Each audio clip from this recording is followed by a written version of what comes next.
एक बार एक जंगल में एक हाथी रहने आया। वह हाथी जंगल में किसी को भी नहीं जानता था, इसलिए वह सबसे पहले एक खरगोश के पास गया और उसने खरगोश को बोला, खरगोश भैया क्या तुम मेरे दोस्त बनोगे? खरगोश ने कहा, अरे नहीं नहीं, मैं तुमसे दोस्ती नहीं कर सकता क्योंकि तुम बहुत बड़े हो और मैं तो छोटे से बिल में रहता हूँ। मैं तो तुम्हें अपने घर भी नहीं बुला सकता। माफ करना मेरे दोस्त, मैं तुमसे दोस्ती नहीं कर सकता। फिर वह हाथी निराश होकर एक मेढक के पास गया और बोला, मेढक भैया क्या तुम मुझसे दोस्ती करोगे? मेढक ने बोला, नहीं, मैं तुमसे दोस्ती नहीं कर सकता क्योंकि तुम मेरी तरह फुदक फुदक कर नहीं चल सकते। फिर वह हाथी निराश होकर एक हिरन के पास गया और बोला, हिरन भैया क्या तुम मुझसे दोस्ती करोगे? हिरन बोला, अरे नहीं नहीं, मैं तुमसे दोस्ती नहीं कर सकता क्योंकि तुम मेरी तरह तेजी से नहीं दौड़ सकते। हाथी को बहुत दुख हुआ। वो एकदम निराश होकर जंगल में जा रहा था। उसे रास्ते में एक बंदर दिखा। हाथी ने पूछा, बंदर भैया क्या तुम मुझसे दोस्ती करोगे? बंदर ने कहा, नहीं, मैं तुमसे दोस्ती नहीं कर सकता क्योंकि तुम मेरी तरह डाल पर इधर से उधर छलांग नहीं लगा सकते।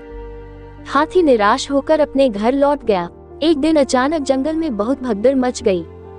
सभी जानवर इधर से उधर भाग रहे थे। वहीं दौड़ते हुए एक भालू से हाथी ने पूछा, भालू भैया सब लोग इधर उधर क्यों भाग रहे हैं?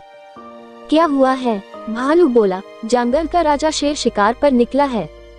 जाओ तुम भी भागकर अपनी जान बचाओ। इतने में शेर आ गया। हाथी ने शेर से कहा, तुम जंगल के जानवरों को क्यों परेशान कर रहे हो? शेर ने हंसकर कहा, हा लगता है तुम इस जंगल में नए हो।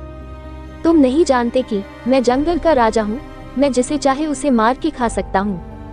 मेरे सामने से दूर हो जाओ वरना मैं तुम्हें भी मार के खा जाऊंगा। ऐसा कहकर वह जोर जोर से हंसने लगा। हा। हाथी को शेर की बात पर बहुत तेज गुस्सा आया और उसने शेर को एक जोरदार धक्का मारा जिससे शेर बहुत दूर जाकर गिरा और वह घायल हो गया और डर के मारे भाग गया। जैसे ही शेर भागा, जंगल के सभी जानवर दौड़ के हाथी के पास आए और बोले, अरे वाह, तुम तो दोस्ती करने के लिए एकदम परफेक्ट हो। क्या तुम हमारे दोस्त बनोगे? हाथी बहुत खुश हुआ और उसने खरगोश, मेढक, हिरन, बंदर, भालू और जंगल के सभी जानवरों से दोस्ती कर ली और सभी जानवर जंगल में साथ साथ खुशी खुशी रहने लगे। तो बच्चों, इससे हमें क्या सीख मिलती है? यही कि हमें कभी भी किसी के रंग रूप और शारीरिक बनावट को देखकर नहीं, बल्कि उसके अंदर के गुणों को देखकर उसे दोस्ती करनी चाहिए।